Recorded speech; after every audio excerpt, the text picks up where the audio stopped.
గంటా శ్రీనివాసరావు గంపెడాశతో అసెంబ్లీకి వచ్చారు. కానీ ఆయన ఆశలకి గండి పడిపోయింది. ఆయన ఆశించినట్టుగా మంత్రివర్గంలో చోటు దక్కలేదు. ఆ తర్వాత కనీసం మంచి పదవైనా దక్కుతుంది, ఏదో క్యాబినెట్ హోదాలో తనకి చోటు ఉంటుంది అని ఆయన ఆశించారు. అక్కడ కూడా ఆయన ఆశ నెరవేరలేదు.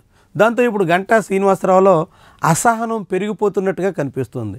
తన ఆవేదనని ఆందోళనని ఏకంగా అధికారుల మీద వెలిబుచ్చే దానికోసం ఆయన ప్రయత్నిస్తున్నట్టుగా అంతా భావిస్తున్నారు.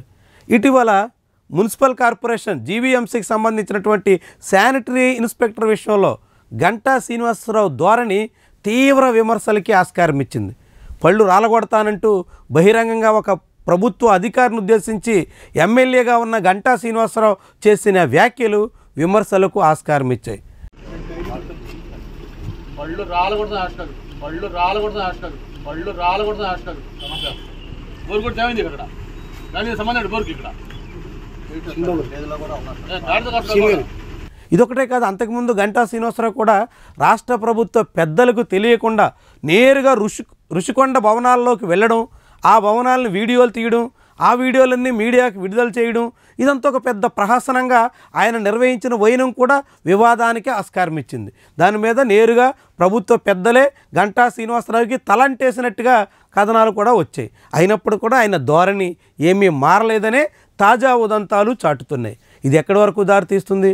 గంటా శ్రీనివాసరావులో పెరుగుతున్నటువంటి అసహనం ఏదో రూపంలో ప్రస్ఫుటమవుతున్నటువంటి తరుణంలో ఆయన ప్రభుత్వానికి ఇరకాటంలో నెట్టేటువంటి ప్రయత్నం ఏమైనా చేస్తున్నారా అనేటువంటి అనుమానం కూడా కలుగుతుంది.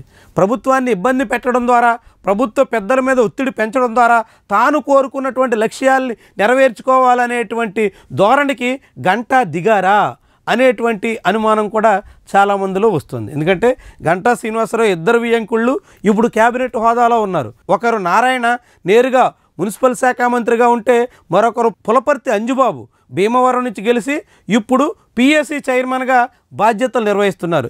ఇద్దరు వియంకుళ్ళు పిఎస్సి హోదాలో ఉంటే తానొక్కడికే ఏమాత్రం ప్రాధాన్యత లేకుండా పోయిన దాని మీద గంటా తీవ్రంగా మదనపడుతున్నారు. కాబట్టి గంటా శ్రీనివాసరావు తనకు గుర్తింపు కావాలని, తనకి ఏదో చోట అవకాశం ఇవ్వాలని, తగినంత స్థాయిలో హోదా ఉండాలని బలంగా భావిస్తున్నట్టు ఈ వ్యవహారాలన్నీ చెబుతున్నాయి. మరి నిజంగా గంటా ఆశిస్తున్నట్టు టీడీపీ అధిష్టానం దిగొస్తుందా? చంద్రబాబు ఆయనకి ఆశించినట్టుగా ఏదో ఒక హోదా కట్టబెడతారా? వాస్తవానికి ప్రస్తుతానికి అలాంటి అవకాశాలు లేవనే సంకేతాలు అయితే స్పష్టంగా కనిపిస్తున్నాయి. ఎందుకంటే ప్రస్తుతం తెలుగుదేశం పార్టీలో నడుస్తున్నది నారా లోకేష్ జమానా. నారా లోకేష్ జమానాలో గంటా శ్రీనివాసరావు, కళా వెంకట్రావు ఇలాంటి సీనియర్లకి చోటు ఉండదు అని ఇప్పటికే తేలిపోయింది. వాస్తవానికి 2024 అసెంబ్లీ ఎన్నికల్లోనే గంటా, కళా వెంకట్రావు ఇలాంటి సీనియర్ బ్యాచ్ అందరికీ టికెట్లు కూడా ఇవ్వడానికి నారా లోకేష్ అడ్డు చెప్పారు. చివరి నిమిషం వరకు గంటా లాంటి వాళ్ళకి టికెట్లు కేటాయించలేదు.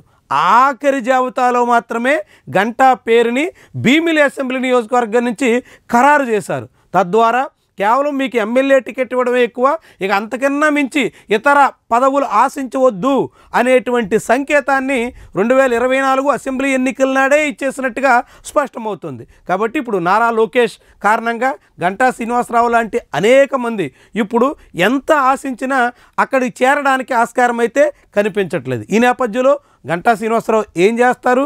ఈ పరిస్థితిని ఎలా జీర్ణం చేసుకుంటారు? దీనికి తగ్గట్టుగా ఆయన ఎలా మలుచుకుంటారు? ఎంతవరకు అణిగుమణిగి ఉంటారు? ఇవన్నీ ముఖ్యమైనటువంటి అంశాలు.